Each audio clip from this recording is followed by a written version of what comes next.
Yo, what is up, guys? Your boy Mike here again, coming at you with another quick video. Today, I'll be talking about the 5 things that I think that you should be taking in order to maximize your wellness and your overall physical performance. This is going to be for both men and women. The studies for all these supplements are on PubMed. You just gotta type in the name of the supplement on Google. It'll take you to those studies. You know, these are significant studies. They're not just observational or these fake studies that try to, you know, make it seem like things work, but they really don't. These are actually all pretty reliable. You know what I mean? And so I think it's important to talk about these things because for all this past year, nobody has really talked about things that they can do in order to get themselves to be optimized and get themselves to be their ultimate selves. Rather, all they would do is try to break people down, telling them what they can't do in order to stay safe. But the truth is, there is no staying safe. Being human is naturally to be in danger all the time. You know what I mean? There is no such thing as safety. It's an illusion that currently in our society is kind of fucking with people's minds. This illusion of security, you know, they want you to want something from them in order for yourself to feel secure. When first, your security doesn't come from external sources, rather it comes from yourself. And second of all, security isn't really real. At any point, at any time, something is going to happen or something can happen, right? What is that? Murphy's Law, right? Anything that can happen, bad that can happen, will happen. So stop trying to put all your faith in doctors that tell you that vaccines and medicines are the way to go in order for you, and that's the only way for you to be healthy, when it's not. You know what I mean? Most of the time, the easiest way for you to be healthy is for you to take action for yourself, you know, and it's not what people like to hear. People always want that magic pill, but there is no such thing. You know, you could do steroids, but even that, steroids will only get you so far as, you know, looking physically well. You know, performance enhancing drugs will make you look good in the short term, but at the end they all have a bunch of side effects and counterproductive effects, that I think. So these supplements, though, you know, even though some of them, you know, you kind of need to moderate here and there, for the most part, they're mostly natural, and they're going to take you a lot further than any of these other medications or illegal things that you could be doing to, I guess, get your body to that next level. So the first one that I want to talk about is, not only here are we treating physical health, but we're also treating mental health, for men especially. When I was young, my brother always had these men's health magazines, and I was always reading them. I always thought they were super entertaining. They always have little bits of nuggets of information that I thought were super useful, especially for men. And I think right now, currently, men are kind of being demonized in a way in society, in the news especially. The news always will tell you whatever they want to in order to get their agenda across. And I think right now, masculinity in society is currently being under attack.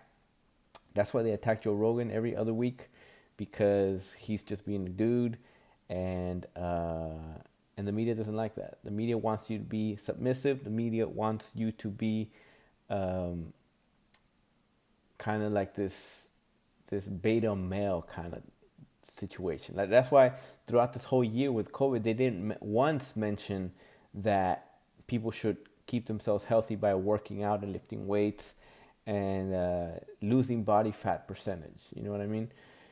I remember I saw this picture once that it was a picture like of the early 1900s, and and it was this picture of a circus, right?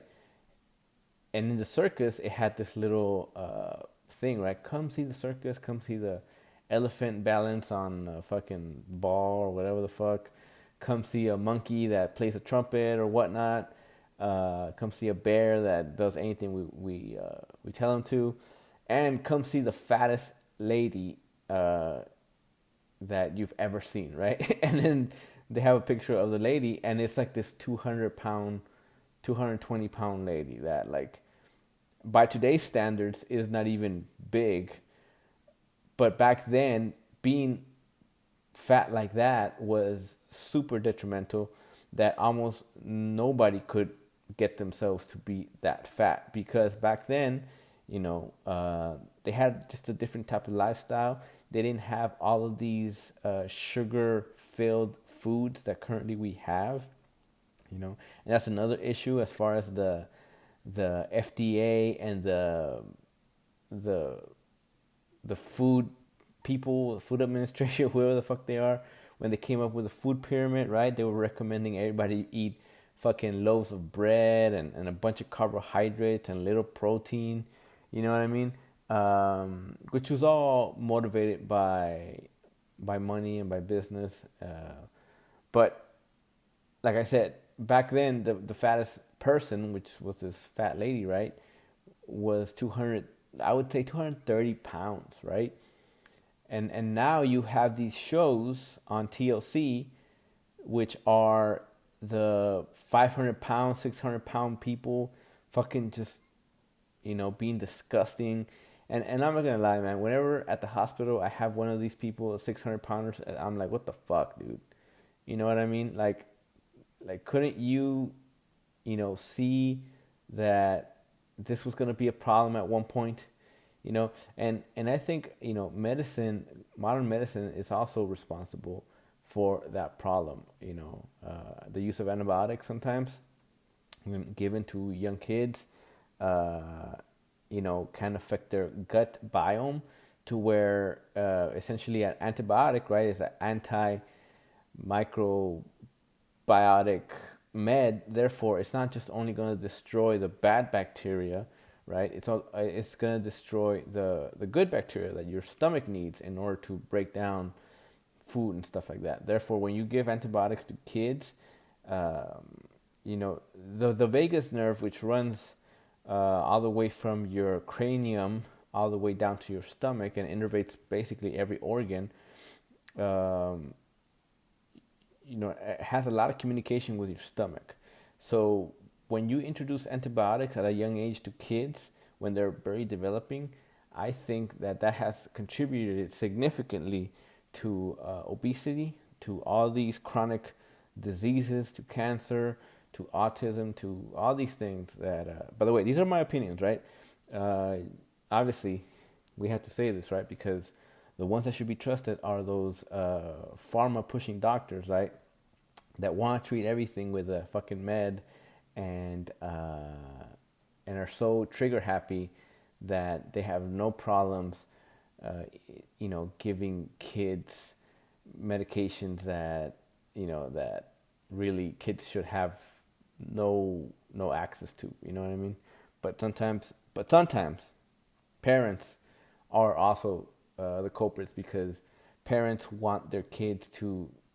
They trust they've been so brainwashed that they want modern medicine to treat any kind of ailment, right? So anytime a fucking kid has a sneeze, they want their kid to get antibiotics, or they want him to get these what's it called, bronchodilators, to help them breathe and shit. And it's like, and they give them all these things for allergies, and little do they know that they're making the problem worse, right? If you haven't checked out the book The Calling of the American Mind, then I think that you should check out that book, because it talks about all that, about peanut allergies, how it went from one school saying that we can't have peanuts in the school anymore because of this, one kid, and then a bunch of schools start following suit, and the problem of peanut allergies essentially became worse because kids started being less introduced and less exposed to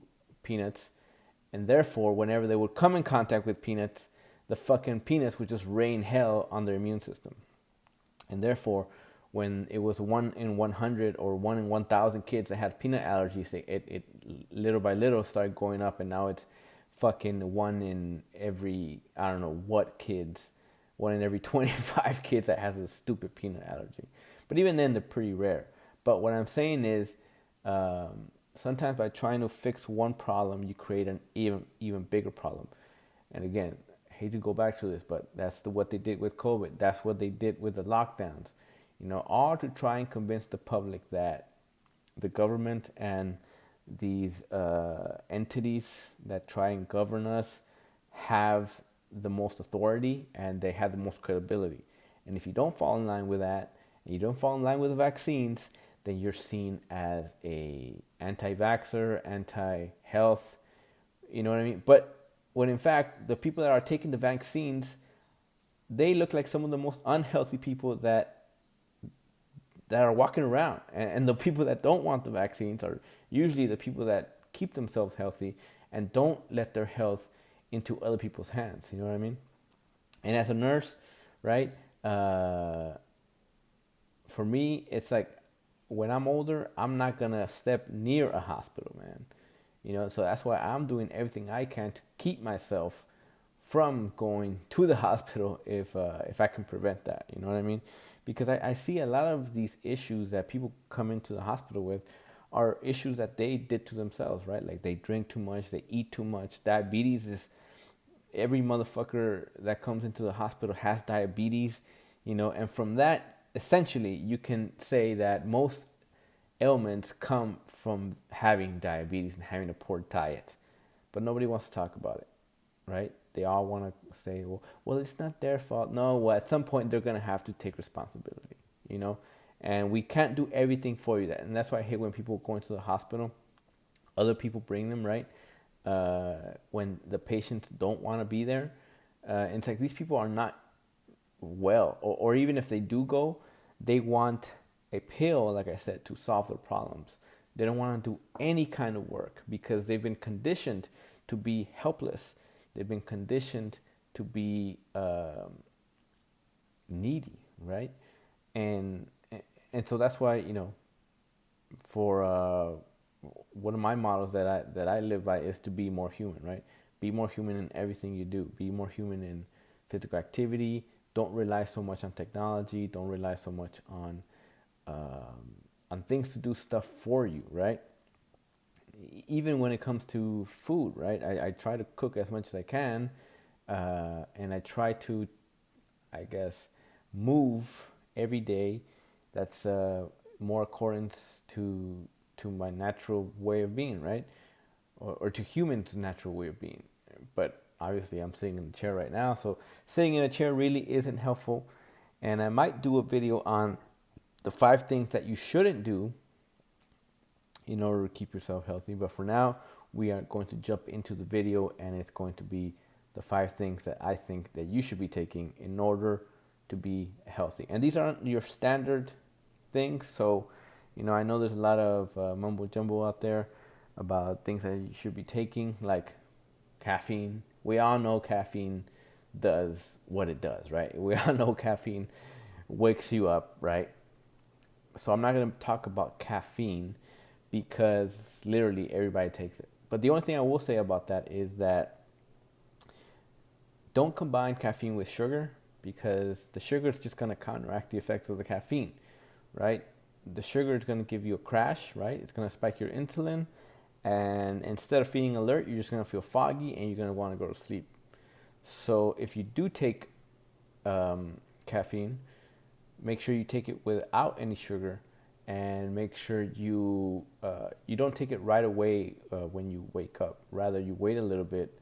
What I always do is I wake up, I take a cold shower, and then I wait a little bit.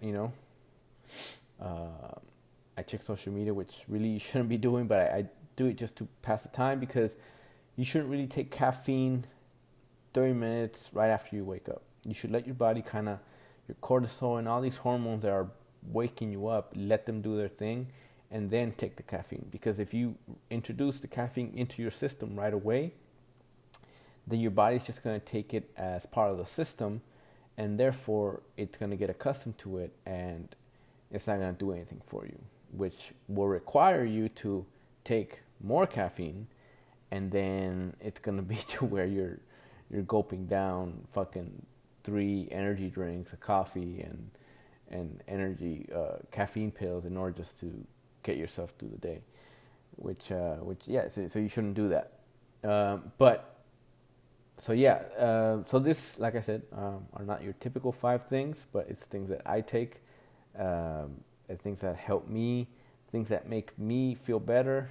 I always try to, fall back on my systems, right? If I don't have anything to do that day, I try to fall back on my systems. What is something that I could do to automatically jumpstart my day? And one of them is get yourself uncomfortable, right? So either I jump on the bike, I take a cold shower, I go work out even though I don't want to, and if I still have nothing to do afterwards, usually that in itself will change your psyche, change your mind. Where it's happened to me, where like I'm upset for whatever reason, and then I go work out, and then I don't even remember why I was upset. Like I feel just motivated, and I feel just overall very giddy. But yeah. So, anyways, the first thing that we are going to be talking about is omega-3, right? This is basically fish oil, right? DHA. So what this is basically, it's it's cholesterol that comes from fish, right? And there might be something to why there's fish mentioned in the Bible, right? But anyways, these omega fatty acids have shown to decrease your rates, decrease rates of depression in people. Therefore, like I said, we're going to be talking about not just physical health but mental health. And omega-3 has been shown to decrease symptoms of depression in people that feel down and whatnot. So I've been taking 1,000 milligrams of omega-3 every day. One soft gel. I remember when I was little, my mom would always tell me to take omega-3s, but I was being a stupid kid, so I never listened. But now I realize that actually omega-3s are actually very beneficial. And like I said, everything in your body is made by something, right?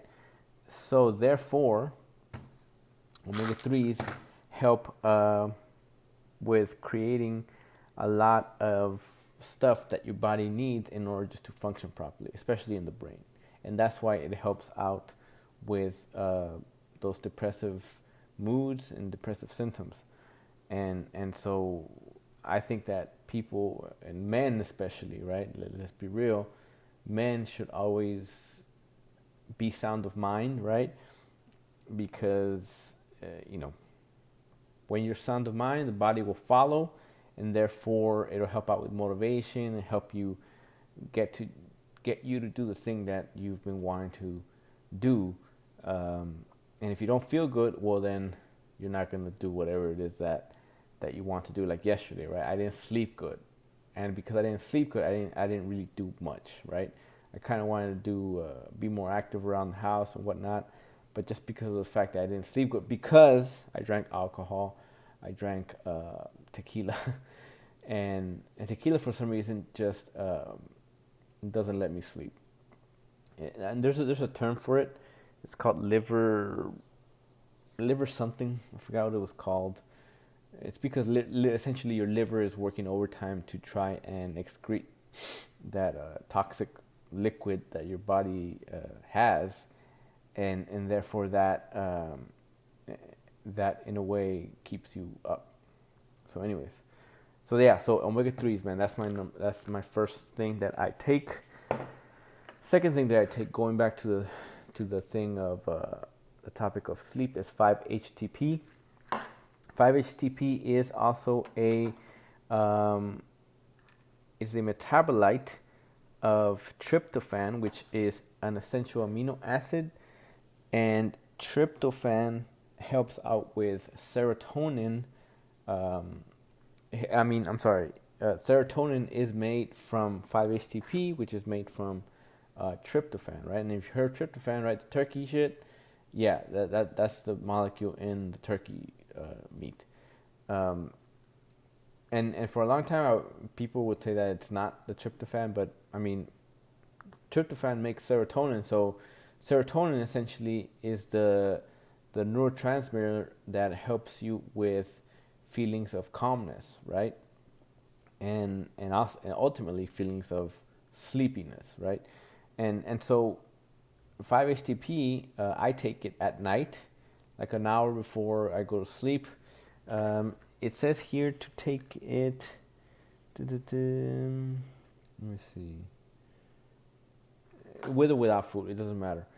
So I take it without food, and then I also take melatonin, but I'm still experimenting with the melatonin, so that's why I didn't include it in this list. But the 5-HTP, I've been taking, and it's been helping.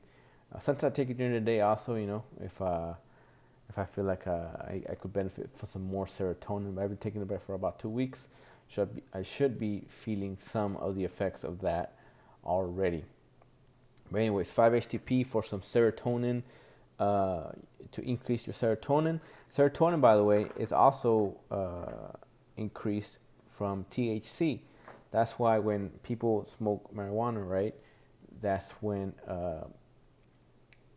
people start feeling sleepy, and they start feeling calm, right? Because serotonin increase will help you feel more at ease. Obviously, it's going to help relieve anxiety and feelings of overall just happiness and to a certain extent conformity, right? Because since your serotonin is high, your serotonin is your like satiety kind of hormone. Therefore, if you're high in that, then you're not gonna really be motivated to do other things. But if you're, I guess, not, if you don't have that problem, then there's no really reason why you shouldn't be okay taking that. But like I said, I only take it really at night, and also, people's best ideas come when they are either like in a sleepy mood, right, or when people smoke weed or whatnot. That's when they have these crazy ideas, like these stupid ideas sometimes, right? There's memes about them and stuff, because the serotonin actually helps out with creativity. So not necessarily to carry out your creativity, but with just creativity overall in the brain. So that's my second one, 5-HTP, the metabolite of tryptophan, which gets converted into serotonin in the brain. The third one, obviously beta-alanine. This is mostly for anaerobic exercise, explosive movements. For CrossFit, obviously I do CrossFit, so that helps me a lot. There's sometimes where I overdo it. I overshoot the spoonful, and I have so much energy throughout the day that I can't sleep, and even during the workouts, I don't get tired whatsoever. The thing, double-edged sword about this, right? Like I said, it's going to help you out with muscle performance, with muscle fatigue. That it sometimes, if you take too much of it, then it just flat out won't let you sleep, and which can be counterproductive, because then the next day you're going to be so just drained that it doesn't matter how much beta-alanine you take, it's not going to do anything for you. So just take that with a grain of salt. Which, by the way, I also been increasing my salt intake. There's a book called The Salt Fix, which I read that one, which tells you basically to increase salt in every meal and in every drink that you take. There's a guy on YouTube, it's called The Snake Diet, Cole Robinson. He treats his morbid obesity patients. Well, they're not patients because he's not a doctor, but he treats patients. He takes in people to come live with him, and he gives them sodium and potassium. And it's a fasting diet, basically the snake diet that he has them follow, and all he gives them basically is salt and potassium. Anyway, so but yeah, beta alanine, you know what I mean? It's good, like I said, but just don't overdo it because this can actually, be counterproductive if you take too much of it. And so then what is, wait, did you already? Okay, no. So the next one we have here is L-tyrosine, right? So tyrosine is also a precursor of another neurotransmitter, which is dopamine, right? And dopamine is the anticipation hormone, and basically it's the hormone that gets you to do anything that you consider worthwhile doing. Therefore, let's just say, have you wondered why sometimes guys can be a little bit aggressive when they want a certain thing, whether that's a goal, career, a woman, anything like that? It's because their dopamine is high and it's making them chase this thing. But not just guys, right? Women as well. So dopamine will essentially help you with that feeling of motivation, right? So L-tyrosine is actually comes from the essential amino acid phenylalanine, I believe, and then that gets converted to tyrosine, and then tyrosine gets converted into dopamine, right? So dopamine, like I said, is the anticipation hormone. It will make you feel happier, right? That's why people do drugs, because it helps them. Actually, the pursuit of the drug helps them release the dopamine, right? And only when they don't get it, that's when they run into problems. But basically, that's the reason why people do drugs, right? Because they want that dopamine, and that's why we can't get off our phones when it comes to social media, because they're very good at keeping your dopamine levels high by always wanting more, always wanting the next thing, right? Always wanting that other like, always wanting more comments, more whatever the fuck, right? And so therefore, dopamine can be a little bit counterproductive also, right? Which I heard some physiologists say that you shouldn't really take tyrosine all the time. You should kind of just take it on and off. So also that, take that into consideration too. But for me, I've been taking it so far for about 3 weeks, sorry, and so far I felt good. I think I'm doing a lot better as far as my motivation. It's helping me out with some energy. Don't take it don't take it wrong. I still take naps because when the workouts just drain you and it's fucking hot outside, you kind of just need to let your body rest. But anyways, yeah, man, L-tyrosine for overall mental health. Also obviously what I forgot to mention about the 5-HTP is which releases serotonin, right? Serotonin is also what medications called SSRIs or antidepressants, such as Zoloft, Prozac. What's the other one? I forgot what the other one was. All these Paxil. What all these meds help modulate. Therefore, when you take an SSRI, which stands for selective serotonin reuptake inhibitors, they block the reuptake of serotonin, which leaves them in the space between the neurons, right? And therefore your body feels more of that effect, which, like I said, is feelings of happiness and satiety. And so dopamine helps you with also depressive moods by making you feel also more motivated, and also increases I want to say your testosterone levels as well. For women also, this is not really a bad thing either. Women also need testosterone, so it can also help them out. And the last thing I take is creatine. Yep, I know the last one is kind of boring, but creatine, the reason I take creatine is not really for, for the muscles and for the creation of energy, for ATP, right? Because creatine helps in the creation of energy by making more ATP, right? And it really doesn't really help out with long form exercise. It helps out with explosive movements and with short anaerobic exercise, right? And but the reason I take it is because more studies are coming out, right? And you can check them on PubMed, that creatine also helps with brain function and cognitive function. And obviously, I'm always trying to become fucking big brained. So anything I do, I try to always keep that into consideration. How is it going to affect my brain?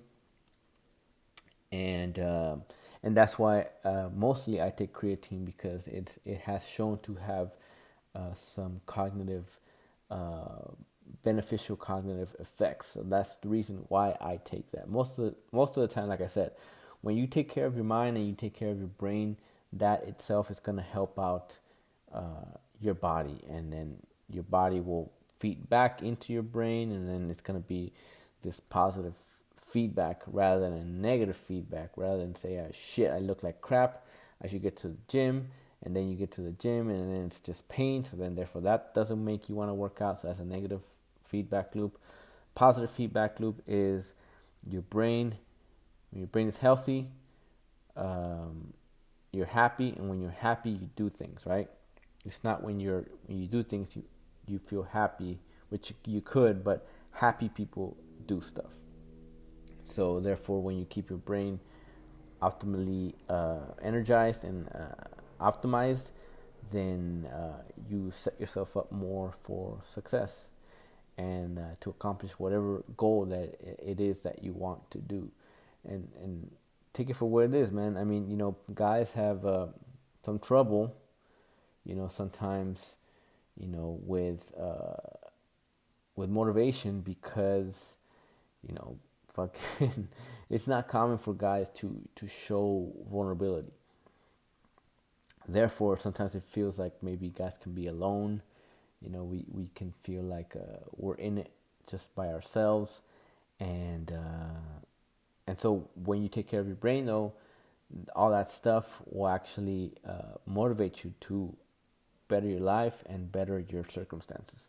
But anyways, let me know what you guys think about these 5 things that I take, and let me know what you guys take in order for you guys to feel optimized. But anyways, I'll probably come back next time with a video on